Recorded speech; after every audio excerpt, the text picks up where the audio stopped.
अभी हम बाबा जी ने लिखा हुआ व्यवहारात्मक जनवाद बुक पढ़ने जा रहे हैं ताकि आप बार बार सुन सके। मैं संतोष नादरगे जो बुक रीडिंग कर रहा हूँ, तो चलिए पढ़ते हैं, सुनते हैं। प्रलोभन एवं संघर्ष से मुक्ति चाहता है तथा आस्था से विश्वास का प्रमाणीकरण चाहता है। मानव लाभोन्माद भोगोन्माद से मुक्ति एवं विकल्प का स्पष्टता चाहता है। मानव शासन से मुक्ति एवं व्यवस्था का ध्रुवीकरण चाहता है। विश्वास, विकल्प और व्यवस्था का ध्रुवीकरण। सुदूर विगत से मानव परंपरा भय, प्रलोभन, आस्था, संघर्ष से गुजरती हुई देखने को मिलती है। उल्लेखनीय तथ्य यह है कि सर्वाधिक मानव संघर्ष को नकारते हैं, भय को नकारते हैं। कुछ लोग सोचते हैं प्रलोभन और आस्था से छुटकारा पाना संभव नहीं है। कुछ लोग यह भी सोचते हैं कि प्रलोभन और आस्था में ही राहत है। कुछ लोगों का सोचना है कि इससे छुटकारा पाना जरूरी तो है, परंतु रास्ता कोई नहीं है। इन सब स्थितियों में निष्कर्ष यही निकलता है कि भय, प्रलोभन, आस्था और संघर्षों से गुजरते हुए मानव परंपरा का रास्ता राज्य और राजनीतिक, धर्म और धर्मनैतिक, अर्थ और अर्थनैतिक, शिक्षा, संस्कार, सहज वस्तु पद्धतियों का निर्धारण, निष्कर्ष उसकी सार्वभौमता, सार्थकताओं के अर्थ में देखने को नहीं मिली। इस लंबे समय की यात्रा में मानव परंपरा में संस्कृति, सभ्यता का, विधि व्यवस्था का तथा आचार संहिता का ध्रुवीकरण एवं निश्चयन नहीं हो पाया। यही जनचर्चा का मुद्दा है। इन सभी मुद्दों पर सार्थकतापूर्ण निश्चयन को जनचर्चा के सूत्र रूप में प्रस्तुत करने के लिए इस ग्रंथ का उद्घाटन हुआ है। इसमें सर्वशुभ का सारभूत अर्थ समाहित है। मानव परंपरा में राज्य, धर्म, अर्थ और शिक्षा, संस्कार संबंधी सार्वभौम निष्कर्षों को पाने का प्रयास सदा ही रहा है। इसकी असफलता का एकमात्र कारण मानव को एक इकाई के रूप में देखने, समझने, अध्ययन क्रम में सजाने, व्यवहार व्यवस्थागत कार्यकलापों को साकार करने की दिशा में प्रयास नगण्य रहा है। हर समुदाय ने अपनी अपनी संस्कृति, सभ्यताओं को मान्यताओं के आधार पर स्थापित कर लिया। इसीलिए सभी समुदायों की सांस्कृतिक अस्मिता समांतर रूप में प्रवृत्त हुई। फलस्वरूप बारंबार टकराव की घटनाएं देखने को मिलती रही, जबकि अधिकांश मानव वाद विवाद झंझटों को नहीं चाहते हैं। परिस्थितियां इन तमाम घटनाओं के लिए बाध्य करती रही। कोई एक परंपरा अपनाया हुआ राज्य और धर्म अस्मिताएं टकराव की स्थिति निर्मित करती रही। उसी के साथ साथ अन्य समुदायों का उलझना एक बाध्यता बनती रही है। इसी उलझन से सामरिक अस्मिता सर्वाधिक रूप में पुष्ट हुई। इसी के पक्ष में कोई भयभीत होकर, कोई प्रलोभित होकर इस घटना प्रवाह में भागीदारी बनने के लिए इच्छा रखते रहे और भागीदार होते भी रहे। इसका साक्ष्य यही है कि सामरिक कार्यकलाप में भागीदारी करने के लिए बहुत सारी प्रतिभाएं उम्मीदवार होती ही है तथा भागीदारी निर्वाह करती ही है। यह सर्वजन विदित तथ्य है। जनचर्चा में भी सामरिक वार्ताओं को प्रदर्शन प्रकाशन के माध्यम से रोमांचक विधि से प्रस्तुत किया जाता है। ताकि पीढ़ी दर पीढ़ी सामरिक प्रवृत्ति स्वीकृत होती रहे, पुष्टित होती रहे। उल्लेखनीय है कि अधिकांश मानव युद्ध न चाहते हुए भी युद्ध वार्ता चर्चा में उत्साहित होकर भाग लेते हैं। मानव में यह एक अंतर्विरोधी विन्यास है। इसी प्रकार अंतर्विरोधी मुद्दे के रूप में शोषण को कोई नहीं चाहता है, फिर भी अधिकांश जनमानस व्यापार चर्चा व लाभवादी विधाओं से उत्साहित होते हुए देखने को मिलती है। इस बात से हर व्यक्ति सहमत होता है कि वह मानव ही है, किंतु अपना परिचय वह किसी वर्ग या सामुदायिक पहचान के साथ ही देता है। यह भी अंतर्विरोध का जीता जागता उदाहरण है। आम जनमानसिकता के गति कार्य वार्तालाप के क्रम में यह भी देखने को मिलता है कि सर्वशुभ होने का कार्य राज्य, धर्म और शिक्षा में होना चाहिए, जबकि इन तीनों विधाओं में विशेष और सामान्य का प्रभेद बना ही है। ब्रैकेट में लिखा है, विशेष और सामान्य का तात्पर्य विद्वान मूर्ख, ज्ञानी अज्ञानी, बलि दुर्बल, धनी निर्धनी के रूप में मान्यता है। यह विशेषकर समुदायगत अंतर्विरोध के रूप में देखने को मिलता है। जन चर्चा में यह भी सुनने को आता है कि शिक्षा, संस्कार आदि चारों परंपरा ब्रैकेट में लिखा है, शिक्षा, संस्कार, राज्य, धर्म, व्यापार व्यवस्था, शिक्षा, संस्कार, राज्य, धर्म, व्यापार व्यवस्था ब्रैकेट क्लोज। जन चर्चा में यह भी सुनने को आता है कि शिक्षा, संस्कार आदि चारों परंपरा ठीक है और इस बात को स्वीकारा जाता है। परंपरा सहज विधि से हर मानव संतान किसी न किसी परिवार में समर्पित रहता ही है, जिसके फलस्वरूप परिवार के रूढ़िगत स्वीकृत खान पान, बोली भाषा, रहन सहन और व्यवहार मर्यादाओं को यथासंभव हर शिशु ग्रहण करता ही रहता है। इसके कुछ दिनों बाद किसी शिक्षण संस्था में भाई बहनों, मित्रों, गुरुजनों के बीच जो कुछ भी सीखने को, सुनने को, समझने को, पढ़ने को मिलता है, इन सबको हर बालक अथवा हर विद्यार्थी अपनी ग्रहणशीलता सहज विधि से ग्रहण करते हैं। युवा अवस्था को पार करते करते किसी न किसी धर्म गद्दी, धर्म प्रणाली, धार्मिक रूढ़ियों को स्वीकार लेते हैं। इसी के साथ साथ किसी न किसी देश, राष्ट्र, संविधान और भाषा, जाति चेतना सहित अपनी पहचान को सजाने के लिए हर युवा और प्रौढ़ व्यक्ति यत्न प्रयत्न करते ही है। इसके उपरांत इस अवस्था तक जो कुछ भी स्वीकारा रहता है, उसके प्रति अपनी निष्ठा को जोड़ते हैं। जिन जिन मुद्दों को स्वीकार्य नहीं रहते हैं, उनमें उनकी निष्ठाएं अर्पित नहीं हो पाती है। इसी कारणवश हर समुदाय में पीढ़ी दर पीढ़ी परिवर्तन की दिशा बनती रहती है। यही मानव परंपरा की विशेषता है।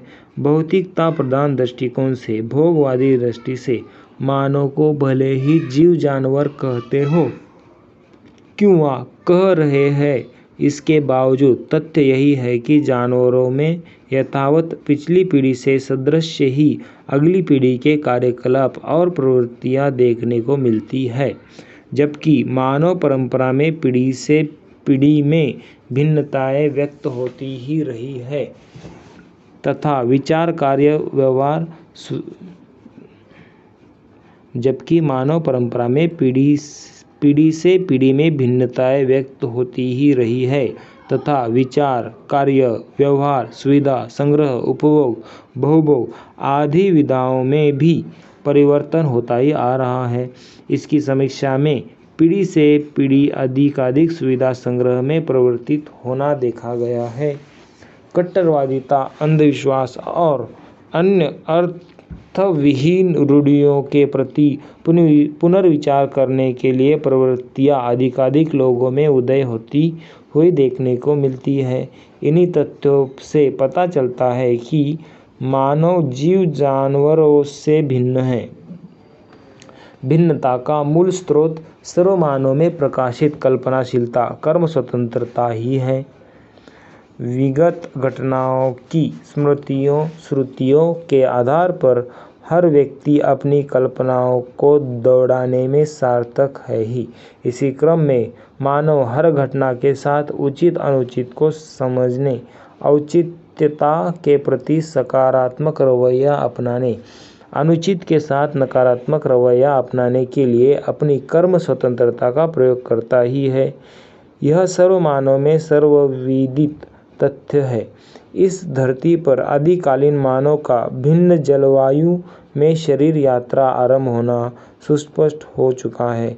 विभिन्न जलवायु में पले विभिन्न रंग रूप के होने के कारण मानव की रूप रंग की विषमता, उसी के साथ भाषा की विषमता के संयोग से विरोधों का प्रदर्शन असंख्य हिंसाओं के रूप में सांक्षित है।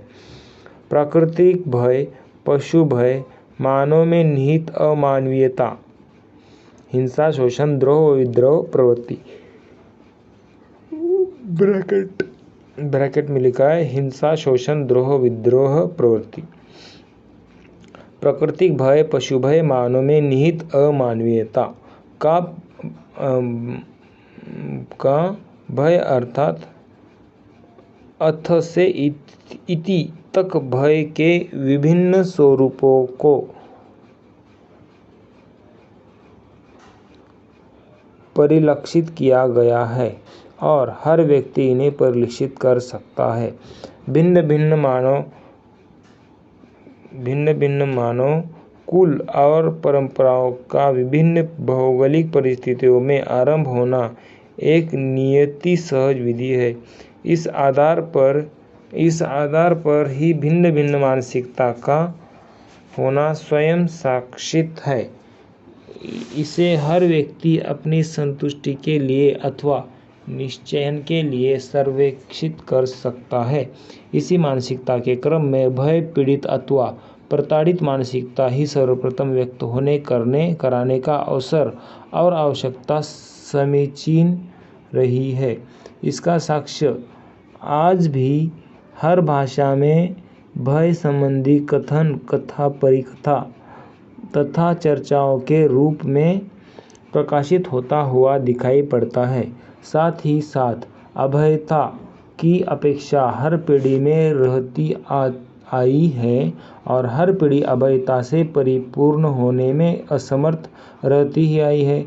आदि मानव में एवं अत्याधुनिक मानव में इतना ही परिवर्तन दिखाई पड़ता है कि प्राकृतिक भय और पशु भय, क्रूर जानवर ब्रैकेट में लिखा है क्रूर जानवरों का भय का प्रभाव कम हो गया है। जैसे जैसे ये भय कम हुआ, मानव में निहित अमानवीयता का भय पराकाष्ठा की ओर होना प्रकाशित हुआ। यहाँ उल्लेखनीय मुद्दा यही है कि युद्ध जैसी परम दुष्ट कृत्यों को विकास का आधार मनवा देना अत्याधुनिक युग का दबाव और पीड़ा है। क्रूरता, हिंसा और युद्ध मानसिकता आदि मानव में भी घटनाओं के साथ तदाकार होना, कम से कम अनुकरण में परिवर्तित होना, काल्पनिकता, कल्पनाशीलता एवं कर्म स्वतंत्रता के योगफल की महिमा रही है। मानव परंपरा के आरंभिक काल में सर्वाधिक भौगोलिक परिस्थितियां इस धरती पर प्रकट होने एवं वनस्पति मानव जाति के विकास के अनुकूल रहना आज भी जनमानस में स्वीकृत होता है, क्योंकि शनै शनै वन का शरण मानव के हाथों होना आकलित होता है। ऐसे वनस्थली में आदि मानव के सम्मुख वन्य पशु, प्राणी, हवा, जल, सूर्य प्रकाश, पृथ्वी ही प्रथम नैसर्गिकता के रूप में समीचीन रहते हैं। समीचीन ऐसे कैसे वर्ड आ रहे हैं नए समीचीन। इन सभी ने मानव पर प्रभाव डाला।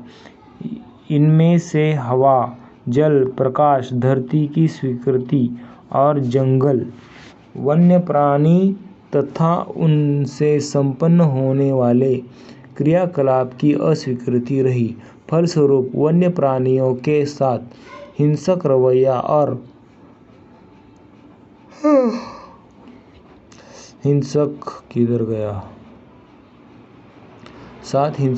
और वनस्थली को मैदान बनाने का रवैया मानव ने अपनाया। इसी क्रम में परिवार और ग्राम कबीलों में परिस्थितिजन्य मान्यता रूढ़ियों को अपनी अपनी भाषा विधि से अग्रिम पीढ़ियों में संप्रेषित करने का कार्य भी होता ही रहा।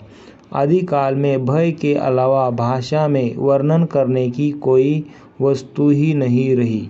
इसके अलावा कोई चीज़ रही है वह है क्रूर वन्य प्राणियों के साथ जूझ कर मारने के उपरांत उत्सव मनता ही रहा। उत्सव से आरंभ हुआ अलंकार और श्रृंगार वस्तुओं का उत्पादन और उपभोग, यह आज आधुनिक युग में भी स्वीकृत होता ही है। उक्त क्रम में स्वाभाविक रूप में हर परिवार, ग्राम व कबीले के साथ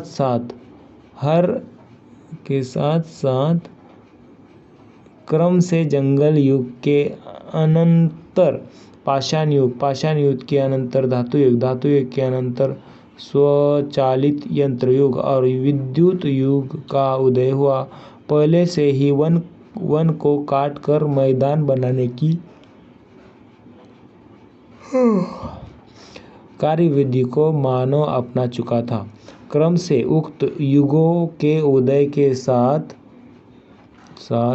खनिजों का दोहन,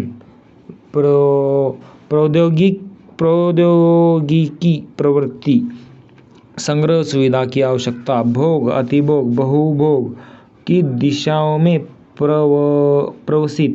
प्रदर्शित हुई।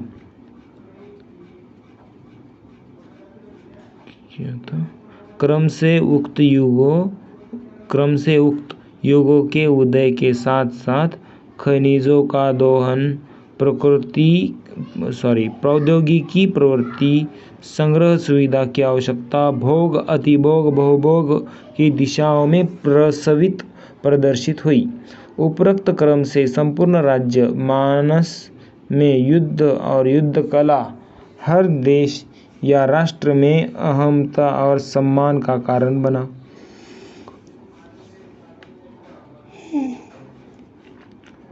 राज्य और धर्म कहलाने वाले सदा ही एक दूसरे के आगे पीछे चलते रहे। इसी के साथ साथ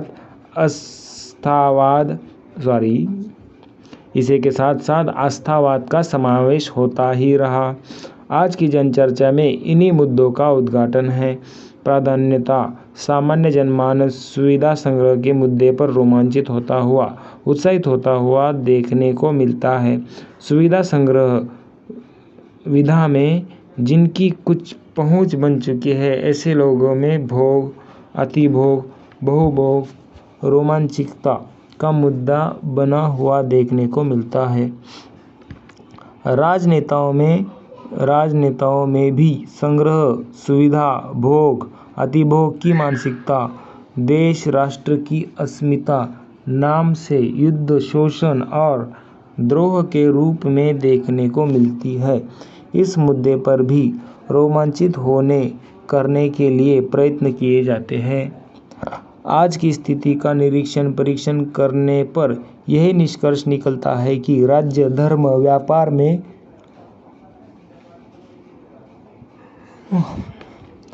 भागीदार सभी मानव सुविधा संग्रह को छोड़कर दूसरा कुछ कर नहीं पा रहे हैं। इसलिए उक्त जगहों में भागीदारी करते हुए मानव ही अधिक योग्य माने जा रहे हैं। इन सबकी गम्य स्थली उल्लेखित बिंदु ही है। इसलिए अपेक्षा कथन और कार्य में अंतर्विरोध देखने को मिलता है। जैसे हर राजनेता मेहनत और ईमानदारी के उपदेश सार्वजनिक सभाओं में देते हैं, किंतु साथ ही सभी विधि से अपने सुविधा संग्रह को बढ़ाने में ही लगे रहते हैं। धर्म नेताओं के संपूर्ण उपदेश का सार त्याग, वैराग्य, परोपकार के लिए प्रवर्तित होता है। इस मुद्दों पर भी उल्लेखनीय तथ्य उतना ही है जितना राजपुरुषों के संबंध में ऊपर कहा गया है। तीसरी गद्दी व्यापार गद्दी है। व्यापार घोषित रूप में ही संग्रह सुविधा में लगा रहता है, जबकि व्यापार का मूल प्रयोजन लोक सुविधा, लोकोपकार है। इस प्रकार से कथनी करनी की दूरियां इन तीनों गद्दियों में देखने को मिलती है। ये सब जनचर्चा का आधार बिंदु है। चौथी गद्दी शिक्षा गद्दी के रूप में पहचानी जाती है। आज तक शिक्षा में उन्नयन ब्रैकेट में लिखा है विकास के नाम से व्यावसायिक शिक्षा के रूप में ही शिक्षा का ढांचा खांचा बना हुआ है। शिक्षा रूपी व्यवसाय भी व्यापार के रूप में ही अथवा व्यापार के सदृश ही सुविधा संग्रह की ओर प्रवर्तित देखने को मिल रहा है। इन सब को देखकर कृषि में निष्ठा रखने वाले, परिश्रम में विश्वास रखने वाले में भी सुविधा संग्रह की ओर प्रवृत्त होना स्वाभाविक है, क्योंकि चारों गद्दियों में असीम उनके साथी सहयोगियों का जलवा और रुतबा ही इनके लिए आदर्श रहा है। सर्वाधिक लोग आज भी कृषक और श्रमजीवी है तथा यही लोग सामान्य और आम जनता के नाम से जाने जाते हैं। जनचर्चा में मध्यम वर्ग और मध्यम वर्ग का अनुसरण करने वाले सभी लोग समाहित रहते हैं।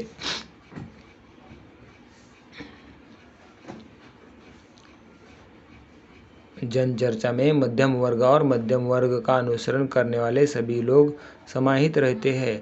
आज की स्थिति में जनचर्चा के सर्वाधिक मुद्दे सुविधा संग्रह भोग पर आधारित होते हैं।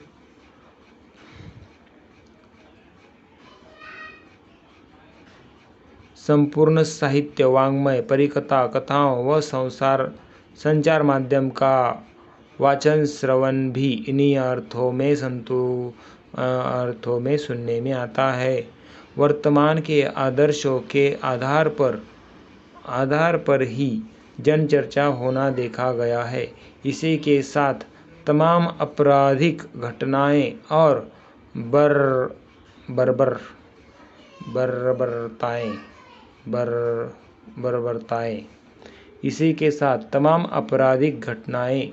और बर्बरताएं जनचर्चा के माध्यम से सुनने में आती हैं।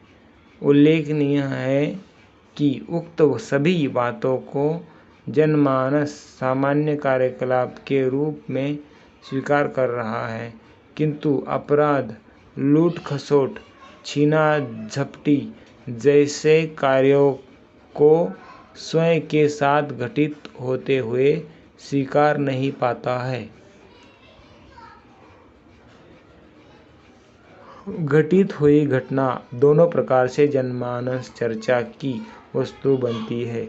जैसे किसी देश के साथ युद्ध होना या युद्ध के लिए प्रस्तुत होने वाले वक्तव्य, युद्ध का अंतिम परिणाम जिसमें किसी की हार जीत होती है, को कुछ लोग उचित ठहराते हैं, कुछ लोग अनुचित ठहराते हैं। उचित अनुचित ठहराते समय यही लोक चर्चा में रहता है कि बड़ा अत्याचार किया था, इसलिए राज्य का पतन होना जरूरी था। दूसरे तरीके से कभी कभी यह भी समीक्षा सुनने में आती है कि पराजित हुए वे मूर्ख थे इसलिए हार गए। इसी प्रकार जीते हुए देश के संबंध में जीते हुए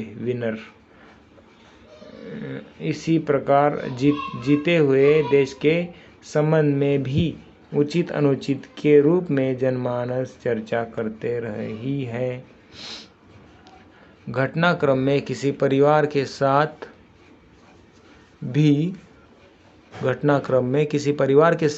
भी उचित अनुचित के रूप में इसी प्रकार घटनाक्रम में किसी परिवार के साथ भी उचित अनुचित के रूप में, इसी प्रकार गांव मोहल्ला में भी जनचर्चा होते हुए देखने को मिलती है। यह तो सर्वविदित है कि संपूर्ण प्रचार तंत्र अपराध और श्रृंगारिकता के अतिरिक्त और कोई ज्ञानवर्धन करा नहीं पा रहे हैं। शिक्षा के नाम से जो कुछ भी प्रचार करते हैं वे सब न्यून प्रभावी रहते हैं। शिक्षा के नाम से जो कुछ भी प्रचार करते हैं वे सब न्यून प्रभावी रहते हैं, आपराधिक और श्रृंगारिक प्रभाव के सामने नगण्य हो जाते हैं। जनचर्चा शिक्षा सहज मानसिकता, समुदाय परंपरा सहज मानसिकता, जनचर्चा शिक्षा सहज मानसिकता, समुदाय परंपरा सहज मानसिकता और प्रचार माध्यमों की मानसिकताएं प्रधान रूप में हर मानव पर प्रतिबिंबित होती ही है। हर वर्तमान में इसका निरीक्षण परीक्षण किया जा सकता है। मानव कुल अनेक समुदायों के रूप में दृष्टव्य है। समुदायों के बनने के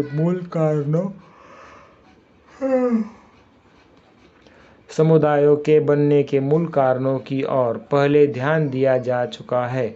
सभी समुदायों में संघर्ष और भय अस्वीकृत होते हुए भी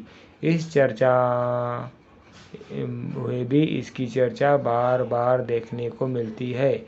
इसके परिशीलन में यही पाया गया है कि स्वीकृत होने वाले तथ्यों को चर्चास्पद बनाने में परंपराएं असमर्थ रही है।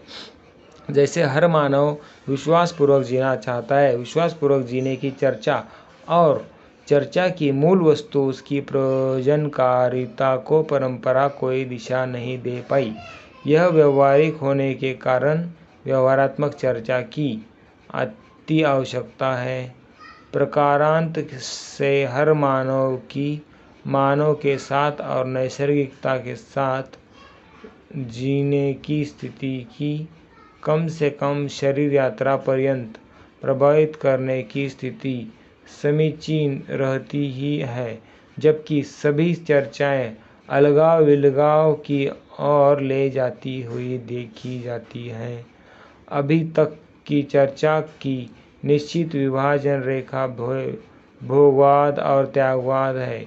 ये दोनों व्यक्तिवादी होने के कारण अलगाव विलगाव होने की मानसिकता और चर्चा मानव कुल में व्याप्त है। ऐसी व्यक्तिवादी अहमता को और कठोर बनाने के क्रम में अनेकानेक तरीके अपनाए गए।